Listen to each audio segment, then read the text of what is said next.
पण आतापर्यंत अनेक तीर्थांच्या ठिकाणी लिंगांची दर्शने घेतलीत, परंतु जे गोलाकार वगैरे असतात त्या ठिकाणी हे गोमातेचं लिंग आपल्याला बघायला मिळतंय पूर्ण.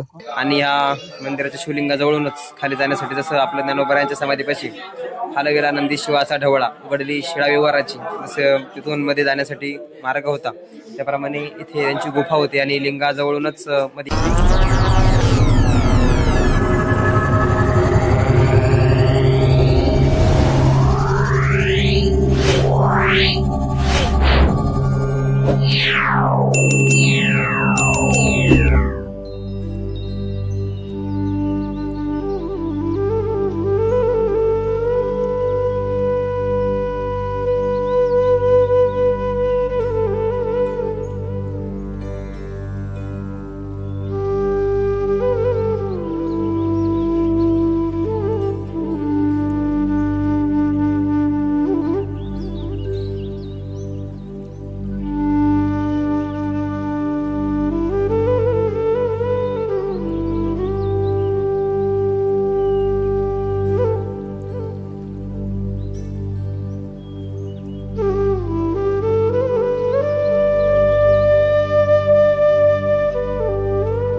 रामकृष्णारी मंडळी, नर्मदे हर.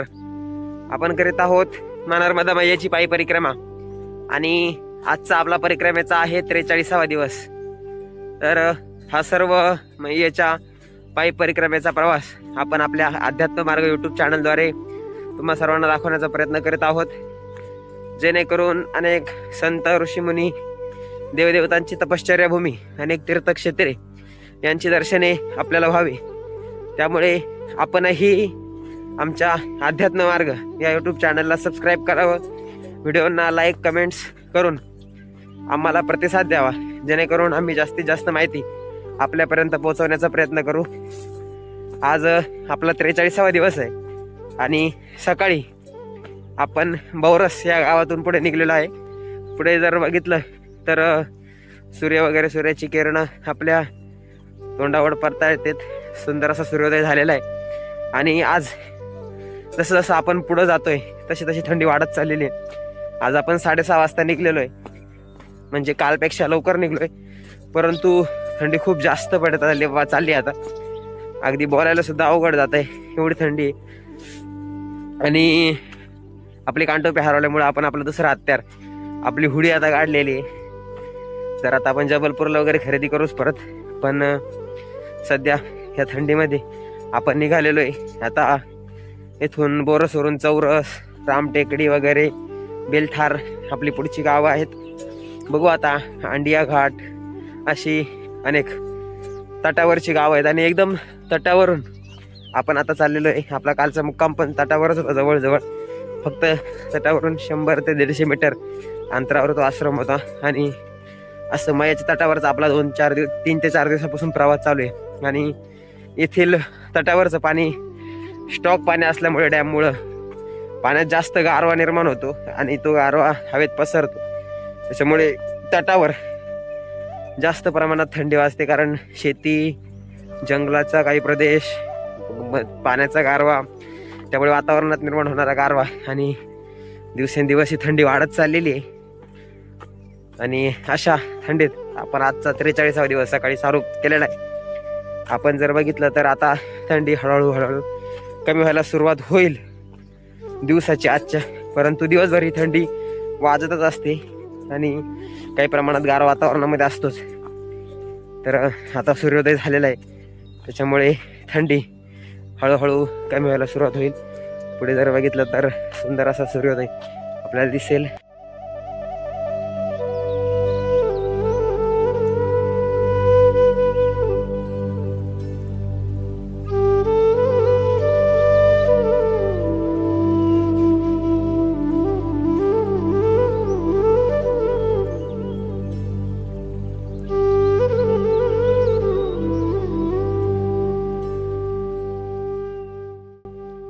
ह्या गोष्टीचा आपल्याला अनुभव एकदा घ्यायचा होता तटावरून जाताना, जो आपल्यासाठी प्रॉब्लेम आहे ती ही गोष्ट आहे.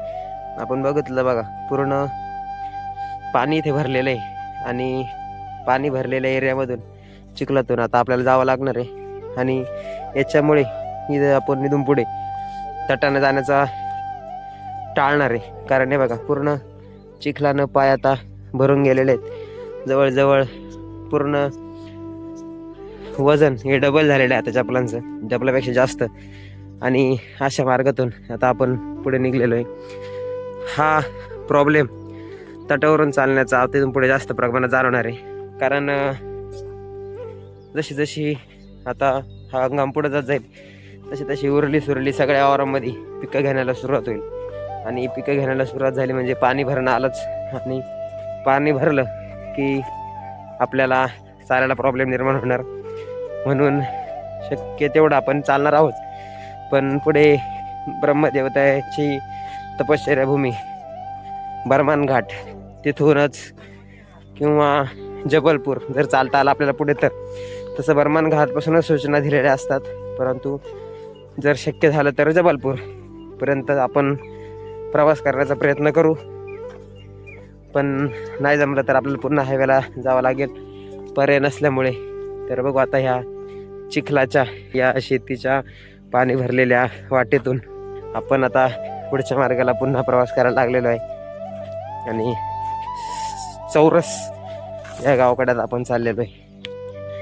तर अशी कंडिशन आहे इथं बघा, पूर्ण पाणी या वावरात भरलेलं आहे, परंतु थोड्या प्रमाणात त्याचं सुकलेलं आहे.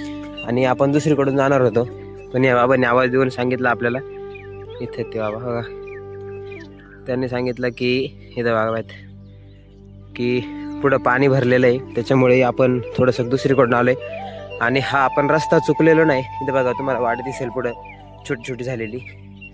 तर रस्ता चुकलेला नाही आपण, पण तटाचा मार्ग आतमधून मार्ग नसल्यामुळे आता शेतीतूनच आपण चालत असतो.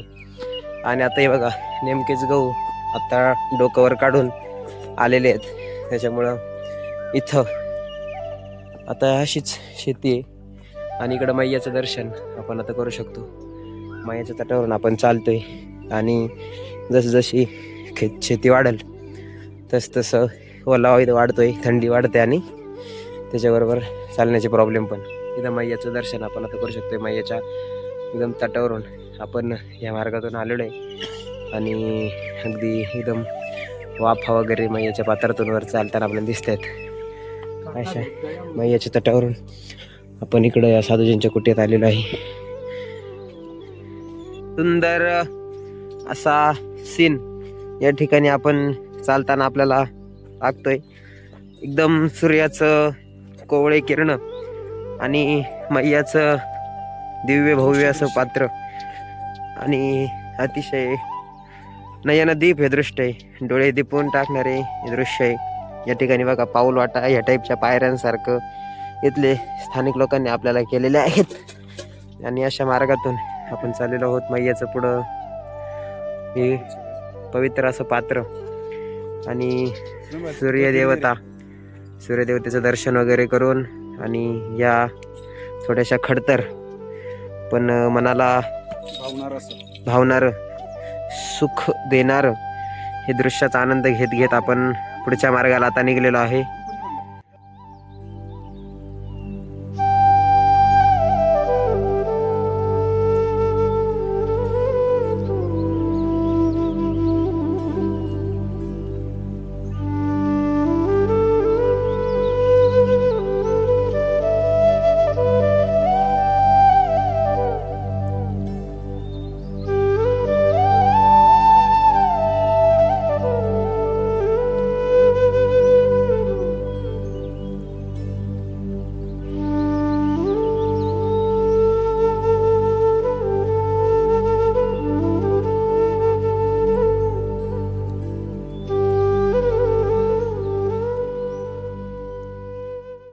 आता इथून आपल्याला याच्यामधून जायचं आहे बरं का.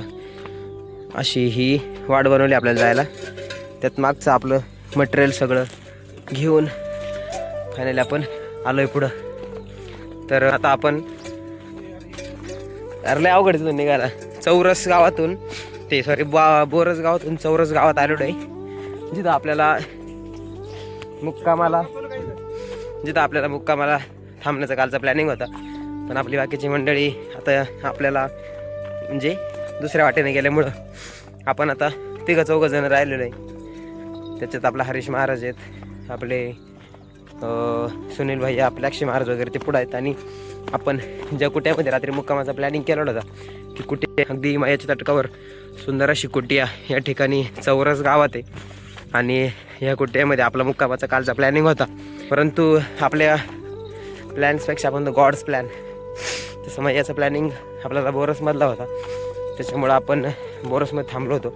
पण आपण आता चौरसमध्ये आलेलो आहोत, जिथे आपल्याला मागे खुंटामुडीमध्ये रघु महाराज बारे यांनी पण सांगितलं होतं की चौरसमध्ये आपली एक कुटिया वगैरे होते, जे महाराष्ट्रातील लोकच सध्या तिथे सेवा करतात. तर त्या कुटियामध्ये सध्या आपण आता पोहोचतोय. सुंदर अशी एकदम याच्या तटकाला लागून असलेली ही कुटिया आहे.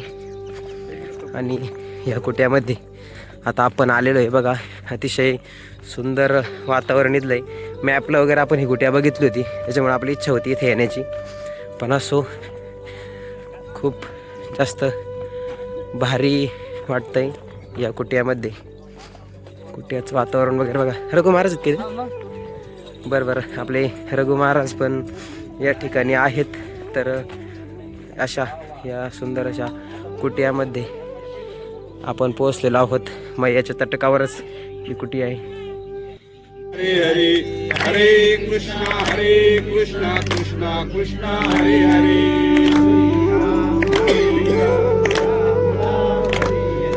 हरे कृष्णा कृष्णा कृष्णा हरे हरे. हरे राम.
चौरस गावामध्ये आपण आहोत. इथं नर्मदा मैयाच्या तटकावर ही बाहेर कुटिया वगैरे. आणि इथं या सर्व महाराष्ट्रातील आई साहेब आपल्या सोबत आहेत, ज्या सेवेसाठी जवळजवळ इथं महिना ते 1.5-2 महिन्यासाठी थांबलेले आहेत. आणि कुठले आहेत आपले गाव? सुजगाव, पुणे जिल्ह्यातील सर्व महिला आहेत महाराष्ट्रातील. आणि या ठिकाणी त्या सेवेकरिता नर्मदा मैयाच्या तटकावर थांबलेल्या आहेत. त्यांच्या परिक्रमा वगैरे सुद्धा झालेल्या, त्यांनी परिक्रमा सुद्धा केलेल्या आहेत पायी. आणि सध्या या ठिकाणी सेवा करतायत. आणि माग बाहेर आपले रघु महाराज यांच्या विशेष प्रेमातून आज आपण भोजन वगैरे केलंय. बेसन घ्या ना. बेसन घ्या. आणि इकडे महाराज आपला जवळजवळ हा महाराजांच्या सानिध्यातला 3रं जेवण आहे. म्हणजे खुंटामुडीला आपण मुक्कामी रात्री जेवलो होतो, त्यावेळेस सुद्धा महाराजांनी आपल्याला सकाळी जाऊन दिलं नव्हतं. मला वाटतं परिक्रमेतील एकदम सत्य सांगायचं म्हटलं तरी मैयाच्या तटकावर हा दुसराच असा आश्रम आहे. पहिला खुंटामुडी आणि दुसरा हा, जिथं आपण सकाळी 9 वाजता जेवण केलंय.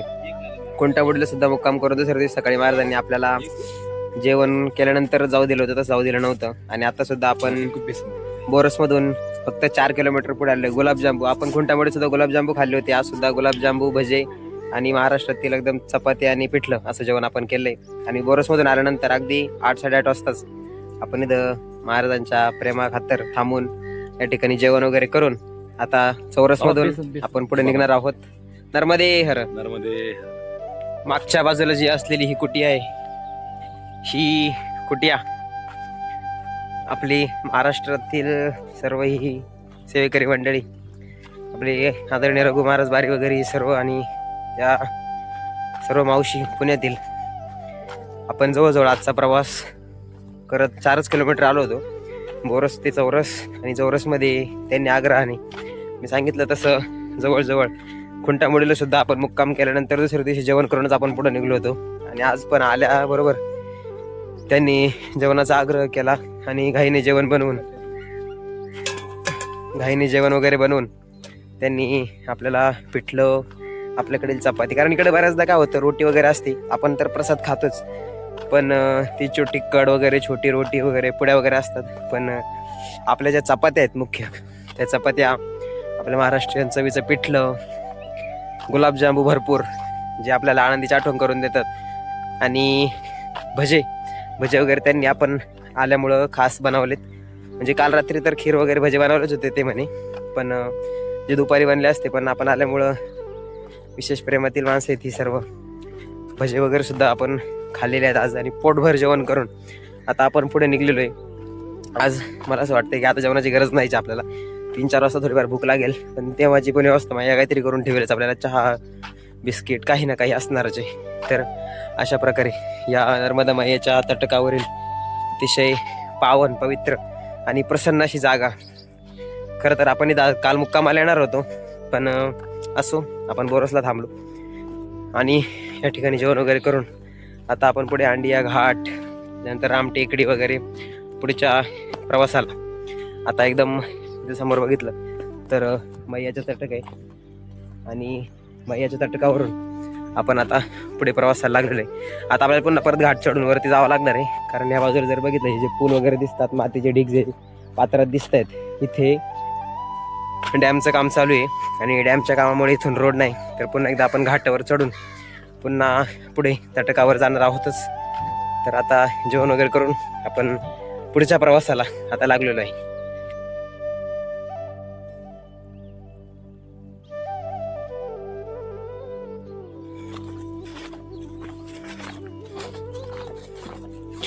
आपण आता पुन्हा अशा शेतातून चाललोय.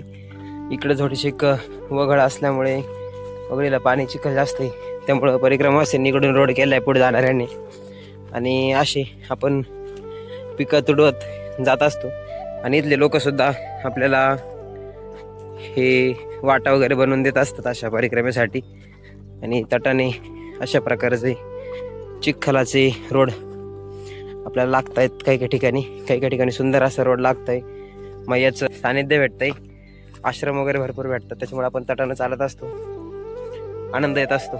या सगळ्या गोष्टी फेस करताना थोडासा त्रास होतो, परंतु अनुभव वेगवेगळे येत असतात आणि काहीतरी केल्यासारखं वाटतं दिवसभरात. सरळ हायवेने गेलं की नुसतं चालणं होत असतं. त्याच्यामुळं आता इकडे जर बघितलं तर प्रशस्त असा रोड लागलेला, आणि हा रोड पुन्हा आपल्या अक्षय महाराज तिकडे उतरत आहेत, तिकडं खाली पुन्हा रोडला लागतोय खालच्या.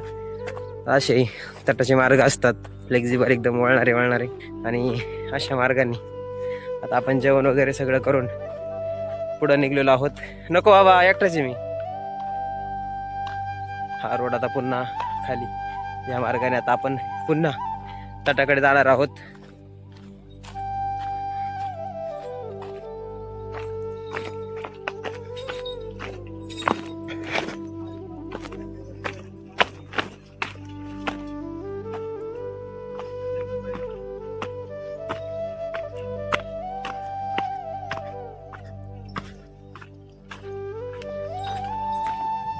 जे असे रोड आहेत काळी मातीवरचे, जे मॅपमध्ये कधी दिसणार नाहीत, आणि मॅपमध्ये काय अजून 8 दिवसांना आलं तर 8 दिवसाचे रोड दिसणार नाहीत, असे सगळे पूर्ण शेतामध्ये बघा, पूर्ण शेतातील पाऊलवाटे जी परिक्रमावासींनी आता बनवलेली आहे, एकदम मऊ पाऊलवाटे, हे चांगल्या प्रकारची पाऊलवाट झालेली आहे. या रोडनं तर आपण जवळजवळ अंडिया घाट, केलकच ही गावं करून आता पुढे आपण निघालो आहोत पुढच्या गावांकरिता. आणि हा तटाच्या जवळून जाणारा हा मार्ग आहे, कारण तटापाशी एकदम सध्या रोड नाही, आणि हे पण रोड एकदम बारीक पाऊलवाट चिखलाची एकदम असे म्हणजे पायाशी चिपकत चिपकत चाललेले आहेत खाली नॉर्मल त्या टाईपची गमी गमी पाऊलवाट लांब लांबपर्यंत बघा. अशी पुढं सुद्धा आपल्याला इकडे पाऊलवाट दिसेल. अशी लांबपर्यंत ही पाऊलवाट प्रत्येक ठिकाणी वरून म्हणजे ते मॅप वगैरे काहीच नाहीत. शॉर्टकट किंवा स्थानिक लोक आहेत त्या स्थानिक लोकांच्या मार्गदर्शनाने म्हणजे ते आपल्याला कुठं समजा वाट कळली नाही तर आवाज दिला तर कोणी आपल्याला मार्गदर्शन करत असतं. आणि अशा पाऊलवाटेंनी आपण तटावरचा प्रवास करत असतो. जसं हायवेला आपण जर चालत असलो तर हायवेला आपल्याला अंदाज लागतो किंवा आपण मॅपवर सुद्धा बघू शकतो की किती किलोमीटर जायचं आहे, कुठं आश्रम आहे काय. पण तटावरून जाताना आपल्याला तसं काहीच अंदाज लावता येत नाही, कारण रोड कसे आहेत हे आपल्याला तेव्हा कळतं जेव्हा आपण त्या ठिकाणी येतो. इथून पुढं कसं जायचं काय हे त्या कंडिशनवर डिपेंड असतं. अशा तटाच्या प्रवासाचा आनंद घेत आणि मैयाच्या अगदी जवळून इथून जवळच माई आहे, मायाच्या अगदी जवळून अशा रोडच्या पाऊलवाटेने आता आपण पुढे चाललोय. आणि बघा वावर एकदम रोटर वगैरे मारून आता ही तयार झालेली आहेत. थोडंसं व्यवस्थित झालं. इथे पेरणी वगैरे होती गव्हाची. आता अगोदर तांदूळ वगैरे या ठिकाणी काही ठिकाणी आपल्याला दिसतात तांदळाचे सोंगणे वगैरे केलेल्या. आणि या सीझनमध्ये गहू मोठ्या प्रमाणात म्हणजे हरभरा तर एकदम रेअर कधीतरी हरभरा दिसतो, पण गहू इथे मोठ्या प्रमाणात असतो. आणि गव्हाची वगैरे लागवड होते. आणि पाणी भरपूर असल्यामुळं सरळ मोकळं पाणी सोडून दिलं जातं आहे किंवा स्प्रिंकलरनं पण मोठ्या प्रमाणात काय वेळेस स्प्रिंकलरनं मारलेलं पाणीसुद्धा वाहत बाहेर जातं. इतकं पाणी भरपूर असल्यामुळं वापरलं जातं. त्याच्यामुळं थोडीशी अव्यवस्था होऊन जाते. असो, पण आपण असं करत आता पुन्हा या गावात प्रवेश केलेला आहे. बघू, अनघोरा ही गाव आहे. अनघोरा गावाचा प्रदेश आपल्याला लागलेला आहे. इथून परत पुढे, कारण तटावरची छोटी गाव आहेत, फार मोठीशी गावं नाही ती. 1-2 मिनटं पण लागत नाही गाव क्रॉस करून जायला, वस्ती वगैरे क्रॉस करून जायला. अशा छोट्या वस्त्यांना भेटत आता आपण पुढच्या प्रवासाला श्रीराम टेकडी वगैरे या दिशेने चाललेलो आहे. चढाचा रोड जरा मागे उतार होता, पुढे चढ आहे. आणि चढाच्या रोडनं आता आपण पुन्हा पुढच्या गावाकडे अनघोरामधून जात आहोत. अनघोरा गावातून हा जो अनघोरा घाट आपल्याला पुढे दिसतोय, या अनघोरा घाटावरून पुढे आल्यानंतर मैयाच्या तटकावर आपल्याला ठिकाणी एक स्वयंभू आणि अतिशय प्राचीन शिवलिंग दिसतं. आणि शिवलिंग जर बघितलं तर याच्यावर आपल्याला जी दिसणारी लिंगाची जी आकृती आहे ती गोमातेप्रमाणे दिसते. गोमातेचं हे शिर आणि वरती शिंग वगैरे या बाजूला. आणि सामान्यपणे आपण जर बघितलं तर नंदीची बसण्याची पोज अशी नसते, ही गोमाता आहे. आणि याला जनकेश्वर महादेव असं म्हटलं जातं. राजा जनक यांनी या ठिकाणी अनेक यज्ञ केलेली ही भूमी आहे. आणि या ठिकाणी हे अगदी मैयाच्या तटकावरच इथं मैयाचं पात्र आहे. आणि मैयाच्या तटकावर असलेलं हे जनकेश्वर महादेवाचं हे अतिशय प्राचीन स्वयंभू असं हे शिवलिंग. आणि हे जी वरती आपल्याला लिंग बघायला मिळतं हे साधारणतः आपल्याला कुठेही असं लिंग बघायला मिळत नाही. आपण आतापर्यंत अनेक तीर्थांच्या ठिकाणी लिंगांची दर्शने घेतलीत, परंतु जे गोलाकार वगैरे असतात त्या ठिकाणी हे गोमातेचं लिंग आपल्याला बघायला मिळतंय पूर्ण. या बाजूने पण बघा, या बाजूने पाठ आहे गोमातेची आणि या बाजूने शिर आणि इकडे पाय वगैरे असं हे गोमातेचं लिंग असलेलं हे जनकेश्वर महादेवाचं हे लिंग आहे. याचं आपण दर्शन आता करतोय. जे अनघोरा गावात मैयाच्या पात्रावरच असलेले लिंग आहे. आणि पात्रातून वरती एकदम तटकावर हे लिंग स्थापन केलेलं आहे.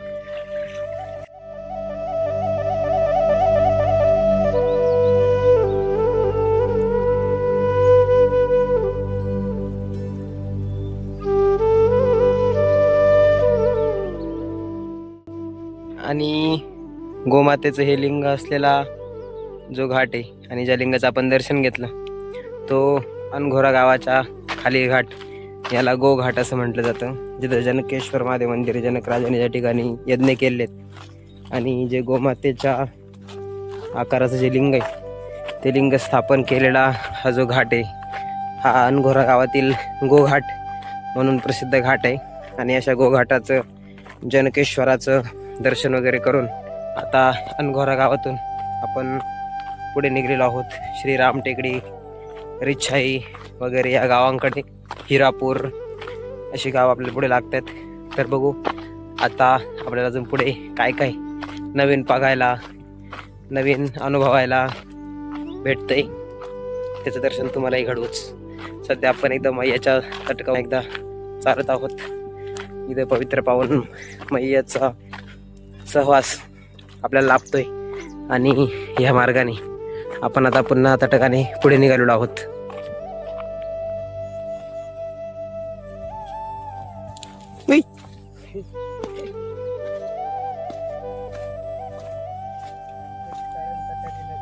हेच कारण तटाने इथून पुढे अडचणी येण्याच. तटानं चालणं भारी आहे, पण अशा चिखलामुळे अडचणी आहेत आणि आपण दुसरीकडून कुठूनही जाऊ शकत नाही. बघा बघा आपले पाय, कारण आता अशाच पेरण्या, लागवडी आपल्याला सतत पुढं लागणार आहेत. तिथून आपण सटकतोय पण, आणि पूर्ण चिखलाने पाय भरवून आपण पुढे चाललेलो आहे. अशी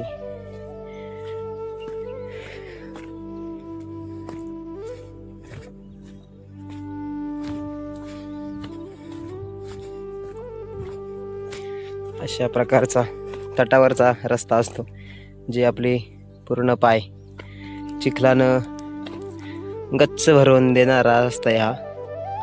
त्याच्यामुळे आपल्याला पुढे तटावरून जाण्याकरता सूचना दिल्या जातात की गळई सूचना दिल्या जातात की आपण इथून पुढे शेतीचे कामं चालू झाल्यामुळं रस्त्याच्या अडचणी असतात. त्याच्यामुळे बघू आता, सांगूच तुम्हाला बर्मान घाटच्या वगैरे आसपास गेल्यानंतर कळेलच पुढचे रस्ते कसे आहेत काय.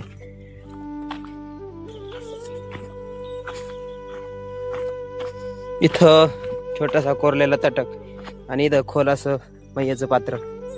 अशा मस्त जागेतून मैयाचं दर्शन करत आपण आता पुढे चाललेलो आहे. तटाची वाट जेवढी खडतर असेल तेवढी चालायला मजा येते, कारण इथं बघा एकदम निसरडी आणि छोटीशी पाऊल वाटे. कारण जवळ अगदी मैया इथे आपल्याला 2 ते 3 फूट फक्त खाली अंतरावर मैया असते. एक पाऊल एवढंच अंतर मैयाचं नापलंय. अशा या तटकावरून छोट्या पाऊल वाटेने इथे बघा एवढीच पाऊल वाटे फक्त. इकडं वरती आणि खाली एकदम कपारे, जी घसरलं तर खाली थेट मैया. अशा बारीक पाऊल वाटेने आपण तटावरचा प्रवास करतोय आणि हे फार मोठी आपली आठवणींची शिदोरी आपल्यासोबत कायम असणार आहे अशी या व्हिडिओ मार्फत. आणि तटाचा हा प्रवास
हरे राम राम राम राम राम. ही तटावरची शेती आणि शेतीच्या अशी आपल्या अंगावर अयो पाणी फेकणारे हे स्प्रिंकलर आणि असा गारव्याचा आनंद घेत घेत आणि चिखलाचा आनंद घेत आपण आता मैयाच्या तटावरून चाललेलो आहे. मैयाचं तट अगदी आपल्याला जवळ आहे आणि हे स्प्रिंकलरचं पाणी ज्याच्यामुळे पूर्ण रस्त्याचा चिखल आपल्याला रस्त्यावर बघायला मिळतो. अशा या सुंदर अशा गारव्याचा आनंद घेत आपण मैयाच्या तटकावरून चाललेलो आहे. आता मैयाच्या तटकावर एवढे व्हिडिओ झालेत, पण प्रत्येक क्षणाचा व्हिडिओ काढण्याचा मोह आवरत नसल्यामुळं आपण व्हिडिओ काढत असतोय. आपल्याला पण मैयाचं जास्तीत जास्त दर्शन होईल, तटावरचा चालण्याचा अनुभव घेता येईल आणि जास्तीत जास्त आठवणी आपण याच्या मार्फत कलेक्ट करू शकू. त्याकरिता हा सर्व प्रयत्न आपण आता असा मैयाच्या पात्रावरून पुन्हा पुढच्या प्रवासाकरिता निघालेलो आहोत. तटावरच्या मार्गावरून आता आपण आलेलो आहोत पतई घाट या गावामध्ये. पतई गाव आहे आणि हा जो आपल्याला मागे घाट दिसतो हा पतई घाट आहे.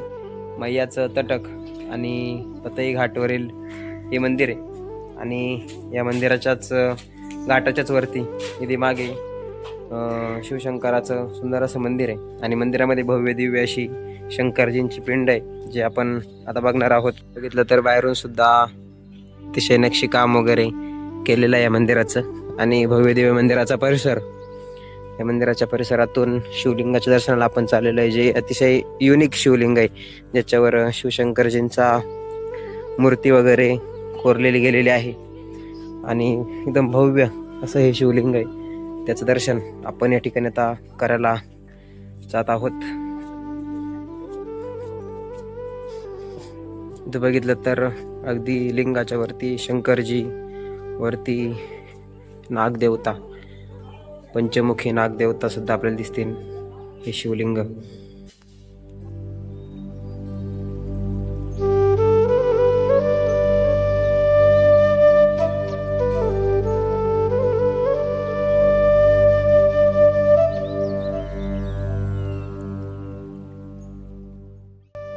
शिवलिंगावर येथे प्रभू रामचंद्र आणि प्रभू रामचंद्रांच्या नंतर इकडे गणपती वगैरे यांच्या मूर्ती वगैरे कोरलेल्या आहेत. या बाजूला जर बघितलं तर श्री गुरु नानक कबीरदासजी, गुरु नानक कबीरदासजी आहेत जे आपल्या महाराष्ट्रातील संतांची भूमी आणि या संतांच्या भूमीमधील एक संत कबीरदासजी महाराज. त्यानंतर आपले नामदेवरायानंतर कदाचित यांचं नाव वगैरे दिलेलं नाही, कोणाची मूर्ती रेखाटलेली शुद्धदेवांप्रमाणे हे दिसतात. परंतु इकडे पुढे चांगदेव महाराज आणि आपले निवृत्तीनाथ महाराज, ज्ञानोबराय, सोपान काका, मुक्ताई यांची देखील प्रतिकृती चित्राच्या मार्फत या ठिकाणी दिलेली आहे. इथे आपले गोरोबा काका नंतर ज्ञानोबरायांनी जो रेडा वगैरे बोलवला किंवा पाठीवर मांडी वगैरे भाजली, ही सर्व चित्रे या ठिकाणी रेखाटलेली आहेत. इकडे सूरदास, ऋषभदेव, इकडे गुरुनानक वरती आहेत. इकडे धनीवाले दादाजी ज्यांचा खंडवाला वगैरे आश्रम, यांची प्रगट भूमी वगैरे आपल्याला लागते. या ठिकाणी त्यांची प्रगट जे अर्थात जन्मस्थान ज्यांचं आहे धनीवाले दादाजी, स्वामी विवेकानंदजी आणि नित्यानंद महाराज, असे हनुमंतराय, अशा अनेक या ठिकाणी संतांच्या, आपल्या महाराष्ट्रातील संतांच्या आणि अनेक देवदेवतांच्या शारदा माता ज्या विवेकानंदांच्या गुरुमा होत्या, साईबाबा आहेत, इकडे संत रविदास स्वामी आणि असं हे अतिशय पवित्र पावन मंदिर. वरती रामकृष्ण परमहंस, खाली शारदा माता असं आहेत आणि हे भव्य दिव्य शिवलिंग असं हे मंदिर. या मंदिराचं दर्शन करून आता आपण पुढे निघणार आहोत. पुढे आपल्याला रामघाट अर्थात रामटेकडी वगैरे लागते. रामटेकडी, हिरापूर, शोकलपूर अशी गाव आपल्याला पुढे लागत आहेत. तर बघू आता शोकलपूरला शुक्लेश्वर महादेवाचं मंदिर वगैरे आहे, हिरापूरला हिरण नदीचा संगम आणि अनेक दर्शनीय गोष्टी आपल्याला बघायला मिळतील. तर आता आपण इथे दर्शन वगैरे झालेलं आहे. आता आपण इथून पुढच्या प्रवासाला आता निघत आहोत. या चिखलातून आपण चाललेलो आहे तटावरून आणि खूप जास्त चिखल इथं आहे. अशी इथून पाण्याची लाट जाते आणि आपण पूर्ण पाय भरून घेतलेले आहे. आणि इकडे जर बघितलं तर आपल्याला उत्तर तटावरून परिक्रमावासी आता जाताना दिसत आहे बघा.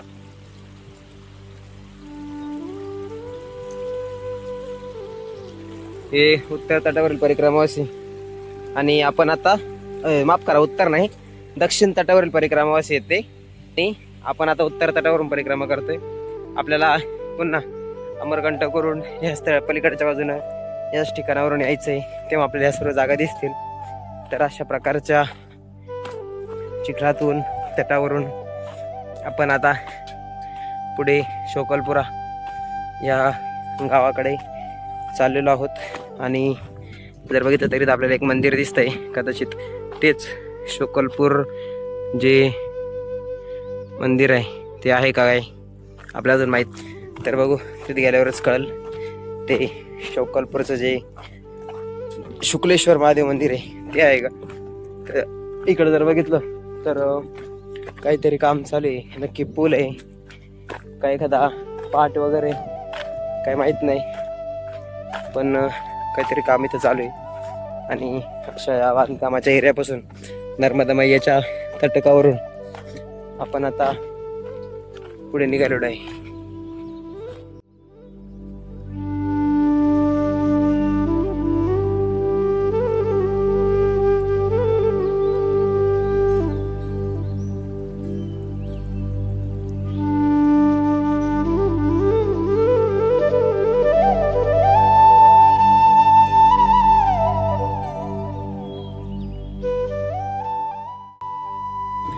पतई घाट आणि सोकलपूर या गावातून आपण या ठिकाणी रिच्छावर आलेलो आहोत.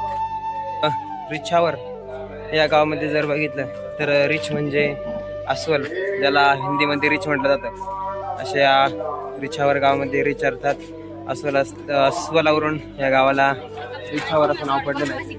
आणि या ठिकाणी जर आपण बघितलं तर शंकरजींचं मंदिर आहे आणि जांबुवंतजींचं मंदिर आहे. अर्थात रिछ म्हणजे अस्वल आणि नर्मदेहर जांबुवंतजींच्या नावाने या गावाला नाव पडलेलं आहे, ज्या ठिकाणी जांबुवंतजींनी तपश्चर्या केलेली आहे. असे मुळात गटाने किंवा मुख्य वर्गाने अस्वल असलेले जांबुवंतजी, या जांबुवंतीजींनी या ठिकाणी तपश्चर्या केल्यामुळं या ठिकाणाला रिच्छावर असं गावाचं नाव पडलेलं आहे. बाबाजी, जांबुवंतजी की गुफा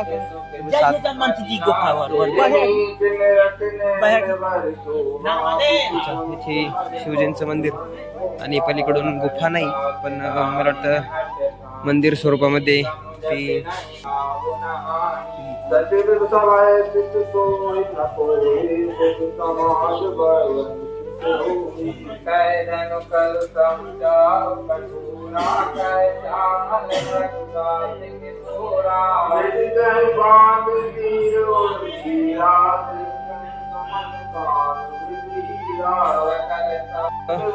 जांबुवंतजींची या ठिकाणी तपश्चर्या भूमी होती, गुफा होती, जी आता सध्या अस्तित्वात नाही. परंतु जांबुवंतजींचं हे मंदिर आहे जिथं आपण आता दर्शन घेतलेलं आहे. आणि या ठिकाणी महादेवजींचं मंदिर आहे. आणि इकडे जर बघितलं तर सदैव रामचरित मानसाचं पारायण या ठिकाणी चालू आहे. जर बघितलं रामचरित मानस याचं पारायण या ठिकाणी चालू आहे.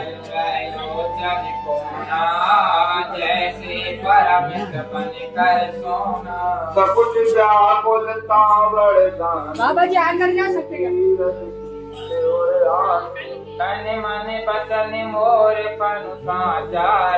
ते जांबुवंतजींचं तपश्चर्या भूमी आणि या ठिकाणी जे त्यांनी शिवलिंग स्थापन केलेलं होतं तिथे मंदिर आहे. आणि या मंदिराच्या शिवलिंगाजवळूनच खाली जाण्यासाठी जसं आपल्या ज्ञानोबरायांच्या समाधीपाशी हालवीरा नंदी शिवाचा ढवळा उघडली शिळा विवाराची असं तिथून मध्ये जाण्यासाठी मार्ग होता, त्याप्रमाणे इथे त्यांची गुफा होती आणि लिंगाजवळूनच मध्ये गुफेकडे जाण्याचा मार्ग होता, तो सध्या बंद केलेला आहे. तर नर्मदेहर, तर अशा ठिकाणी आपण आता त्या गुफेच्या एक्झॅक्ट ठिकाणी लिंगाच्या जवळ आता आपण दर्शनाकरता जाणार आहे. शिवजींचे जे लिंग त्या ठिकाणी आहे आणि गुफेचं ते क्षेत्र आहे.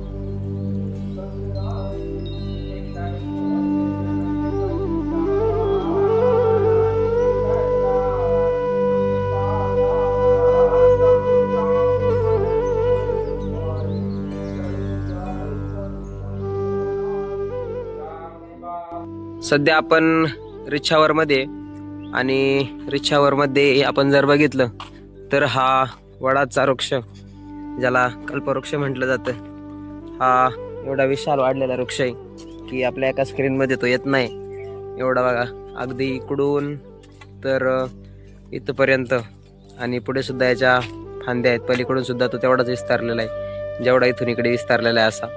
आणि हा भव्य दिव्य वटवृक्ष या ठिकाणी आहे. जास्त वाईड अँगल आपण घेतलाय त्याच्यामुळं आता बऱ्यापैकी दिसायला लागलाय. बघा, एवढा वटवृक्ष आहे. रिच्छावर गावात ते हा आणि अतिशय मोठा असा वटवृक्ष आहे.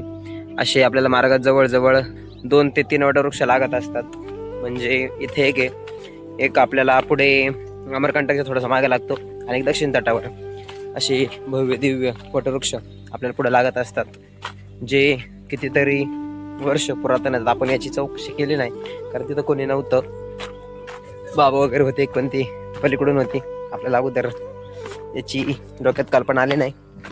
पण तुम्ही अंदाज लावू शकता की एवढ्या मोठ्या झाडावरून हा किती वर्षाचा पुरातन असू शकतो, किंवा जर जाणकार असतील तर कमेंटमध्ये सांगू पण शकता की हा साधारणपणे एवढा मोठा वृक्ष होण्यासाठी किती वर्ष लागत असतील किंवा किती वर्षाचा असू शकतो. ज्याचा जाणकाराचा कोणाचा अभ्यास असेल तर.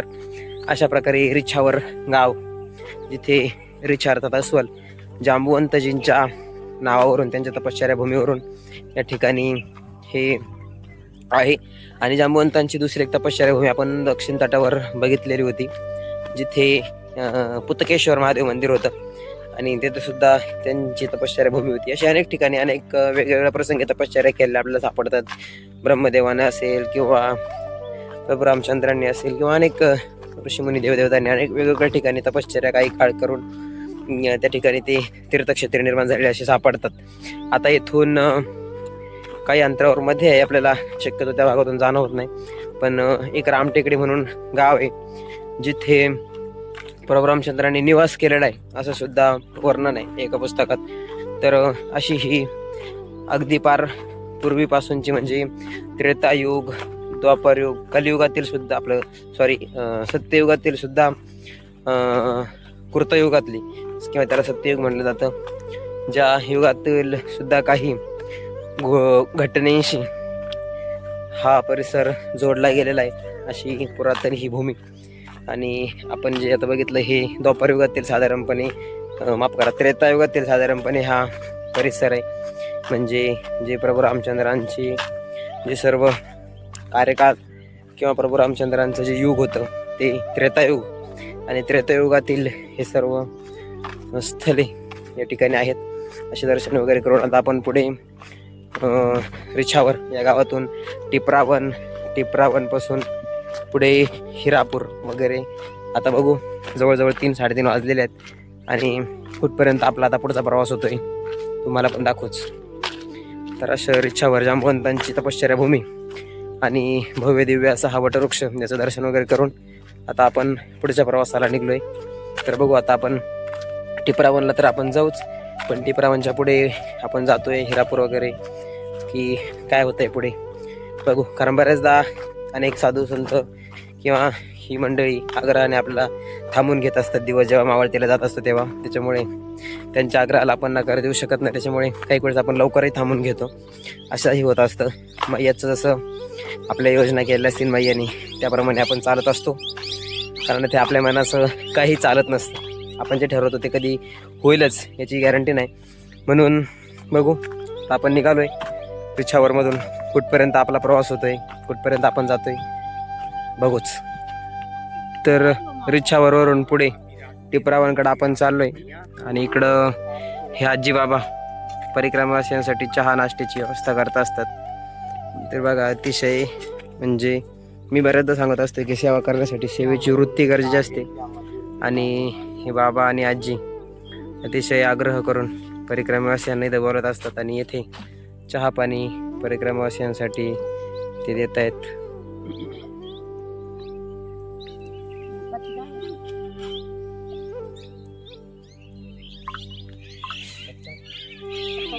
रिच्छावर टिपरावन या गावामधून आता आपण पुढे आलेलो आहे आणि टिपरावनच्या पुढे आल्यानंतर या ठिकाणी सिनोर नदी आपल्याला लागते.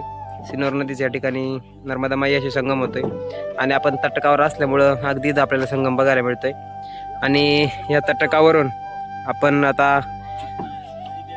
होडीतून आता पुढे निघालेलो आहोत. सिन्नर नदी जी आहे तिचं पात्र असल्यामुळे आपल्याला रोडनं जायला जागा नाही, त्याच्यामुळं आपण या होडीतून आता सिन्नर नदीकडे ओलांडून जाऊन पुढे जाण्याचा आता आपला होडीतूनचा प्रवास सुरू होतोय.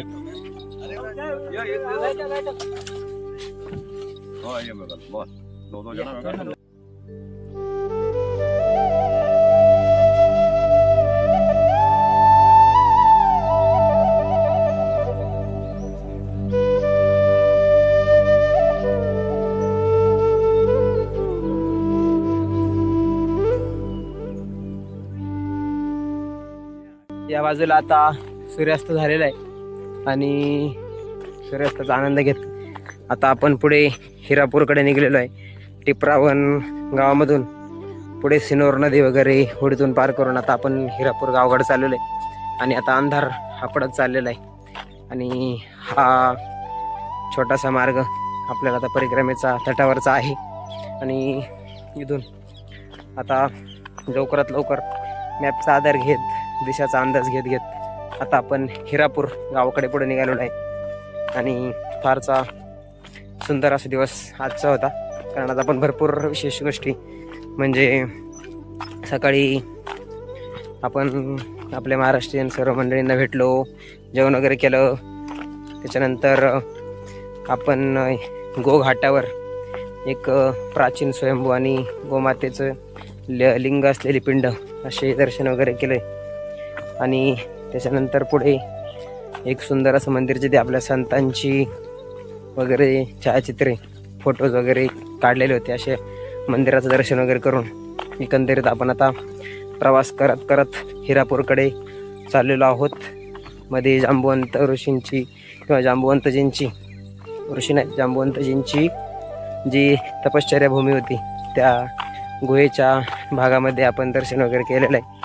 आणि असा भरपूर दर्शन आणि प्रसन्नतेच्या प्रवासाला घेऊन आता आपण पुढे हिरापूरकडे चाललेलो आहे. थोडासा आता कुठेही गेलं तरी थोडासा चिखल आपल्याला जाणवतो आहेच, परंतु आता तो चिखल कोरडा आहे सगळा, चालण्यासाठी मार्ग आहे.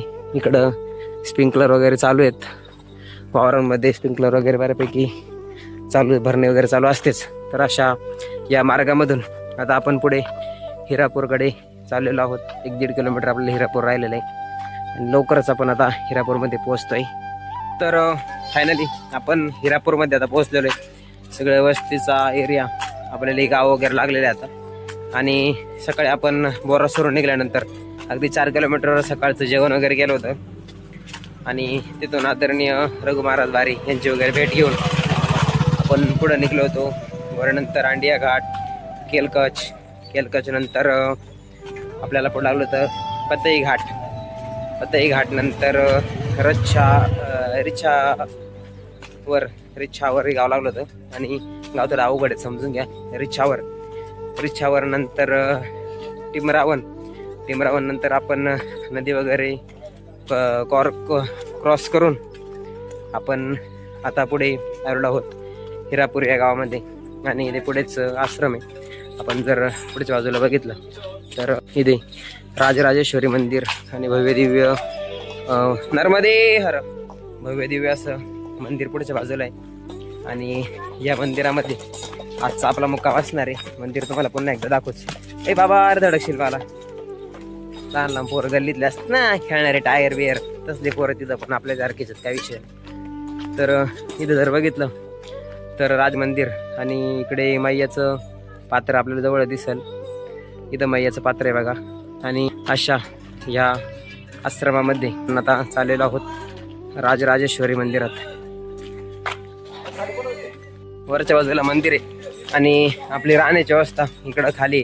पुढं जर बघितलं मैयाचं आपण जे तट बघत होतो या तटावरून इकडच्या बाजूला आपला आश्रम आहे नर्मदे हर बाबाजी. तर इकडं आपला आश्रम आहे आणि इकडे सुंदर असं राजराजेश्वरी मंदिर या बाजूला बांधकाम वगैरे चालू आहे. मंदिर आहे भव्य दिव्य. आणि मैयाच्या तटकावर अगदी जवळच मैयाच्या तटकावर आपली या ठिकाणी मुक्कामाची व्यवस्था आहे.